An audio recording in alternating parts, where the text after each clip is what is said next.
बहादुरपुर नाम के एक छोटे से गांव में मोहन नाम का एक गरीब किसान रहता था। मोहन के परिवार में उसकी पत्नी और 2 बच्चे थे। मोहन बहुत ही गरीब था। उनके पास ना तो कोई जमीन थी, नहीं खाने के लिए कोई साधन था। मोहन दिन भर मजदूरी करता और उससे जो कुछ भी कमा पाता उसी से अपने पूरे परिवार का पेट भर लेता। उसकी पत्नी मोहन से कहती है, आज परेशान मत हो, आप बहुत मेहनती है। भगवान सब देख रहा है। आपने कभी किसी के साथ गलत नहीं किया और ईमानदारी से मेहनत करते रहिए। एक दिन आप भी बहुत धन कमाएंगे और हमारी सारी परेशानियां दूर हो जाएंगी।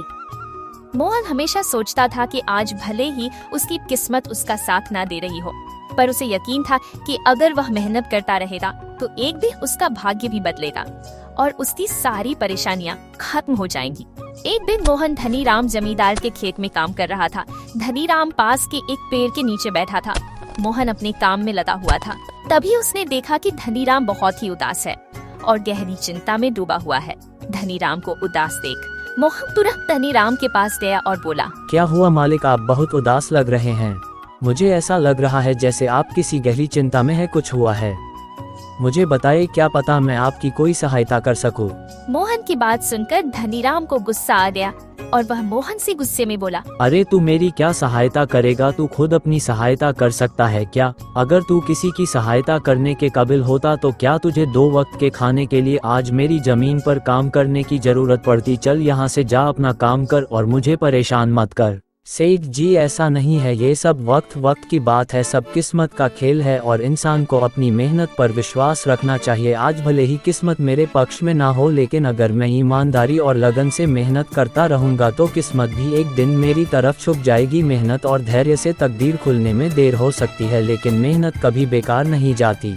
मोहन की बात सुनकर धनीराम बहुत प्रसन्न हुआ और कहा, अरे मोहन, तेरे विचार तो बहुत अच्छे हैं। तेरी बातें सुनकर मन को एक सुकून सा मिला है। इतनी परेशानियों में भी तू अपनी जिंदगी खुश होकर काट रहा है। मैं एक बहुत बड़ी परेशानी में फंस गया हूँ। मुझे अपनी परेशानी का कोई भी हल नजर नहीं आ रहा है।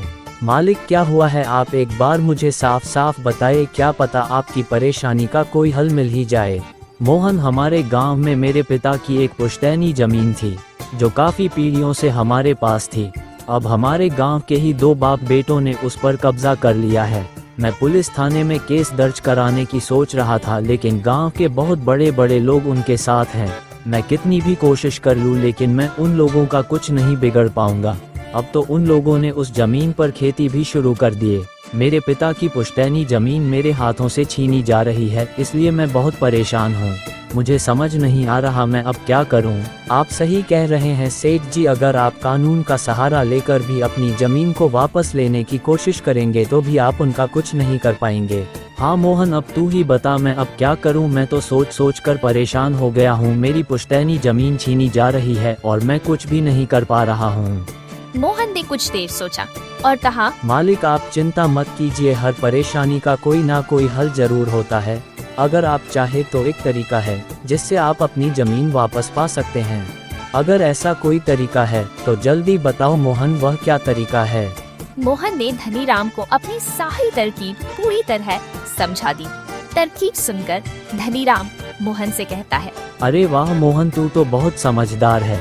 तूने तो बहुत अच्छी तरकीब बताई है। ऐसे तो मेरी जमीन मुझे जरूर मिल जाएगी। मैं तुझसे वादा करता हूँ, अगर तेरी यह योजना सफल हुई तो मैं अपनी जमीन का एक हिस्सा तेरे नाम कर दूंगा।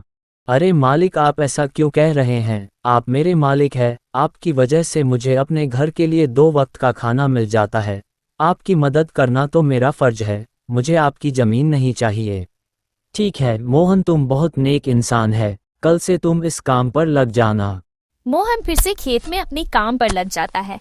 अगले दिन मोहन जगत और विनोद नाम के उन बाप बेटों के पास पहुंच जाता है जिन्होंने धनीराम की जमीन पर कब्जा कर रखा था। नमस्कार सेठ जी, मैं यहाँ से गुजर रहा था तो पास के लोगों ने बताया कि आपके यहाँ काम के लिए मजदूर की जरूरत है। क्या आपके यहाँ मुझे भी कोई काम मिल सकता है? अरे अरे, कौन हो तुम? तुमसे किसने कह दिया कि यहाँ मजदूर की जरूरत है? यहाँ किसी मजदूर की जरूरत नहीं है। सेठ जी, मैं एक मजदूर हूँ, पास के गांव में रहता हूँ। काम की तलाश में इधर उधर भटक रहा हूँ। हर दिन कहीं ना कहीं काम मिल जाता है, बस उसी काम को करके अपना पेट पालता हूँ। कभी खेती कर लेता हूँ तो कभी कोई मजदूरी। ये तो ठीक है, पर हमारे यहाँ फिलहाल कोई काम नहीं है। सेठ जी, मैंने तो सुना है कि आप लोग इस गांव के सबसे बड़े जमींदार हैं। आपके पास बहुत सारी जमीन है, इसलिए आपके यहाँ हमेशा मजदूरों की ज़रूरत रहती है। इसलिए मुझे लगा कि यहाँ मुझे कोई ना कोई काम जरूर मिल जाएगा। अरे भाई, मैंने कहा ना, यहाँ किसी भी मजदूर की जरूरत नहीं है। इसका मतलब धनीराम सेठ आपके बारे में सही कह रहे थे। धनीराम ने हमारे बारे में क्या कहा? अरे कुछ नहीं सेठ जी, चलिए तो मैं चलता हूँ। सेठ जी, आपके यहाँ तो कोई काम नहीं है, मैं अपने लिए कहीं और कोई काम देख लेता हूँ। मोहन वहां से जाने लगता है। तभी जगत विनोद ने मोहन को रोककर यह पता लगाने के लिए बोलता है कि धनीराम ने मोहन को उन लोगों के बारे में क्या बताया है। अरे भाई, इधर आओ, शायद तुम्हारे लिए हमारे पास एक काम है। धन्यवाद सेठ जी, बताइए क्या काम है। आप जो भी काम बोलेंगे मैं हर काम करने के लिए तैयार हूँ, आखिर परिवार का पेट पालना है। अरे सब्र रखो, काम तो हम तुम्हें बता ही देंगे। पहले ये बताओ कि धनीराम हमारे बारे में क्या कह रहा था। सेठ जी, मैं पहले धनीराम सेठ के यहाँ काम करता था, पर वह बहुत ही कंजूस और बदतमीज आदमी है। मैं उनकी खेत में दिन रात मेहनत करता, पर इतनी मेहनत करने के बाद भी वह मेरी सही मजदूरी नहीं देता था। इस बात पर कल मेरी उससे बहस हो गई थी। फिर क्या हुआ? धनीराम ने हमारे बारे में क्या कहा? जब मेरी सेठ धनीराम से बहस हो रही थी, तब उसने मुझे कहा कि पूरे गांव में उनसे ज़्यादा मजदूरी कोई नहीं देता। तो मैंने गुस्से में कह दिया कि गांव के सबसे बड़े ज़मींदार जगत और विनोद सेठ सबसे अच्छी मजदूरी देते हैं, इसलिए उनके यहाँ हमेशा काम करने वालों की भीड़ रहती है। हाँ भाई, बिल्कुल सही कहा था। आखिर हम गांव के सबसे बड़े ज़मींदार हैं। हमारा फ़र्ज है कि जो भी मजदूर हमारे यहाँ काम करता है, उसे उसकी मेहनत के हिसाब से सही मजदूरी मिले।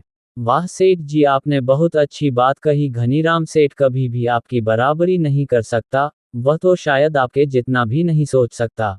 जगत और विनोद मोहन की चाल से भरी बातों में आ जाते हैं और उसे अपने यहाँ काम पर रख लेते हैं।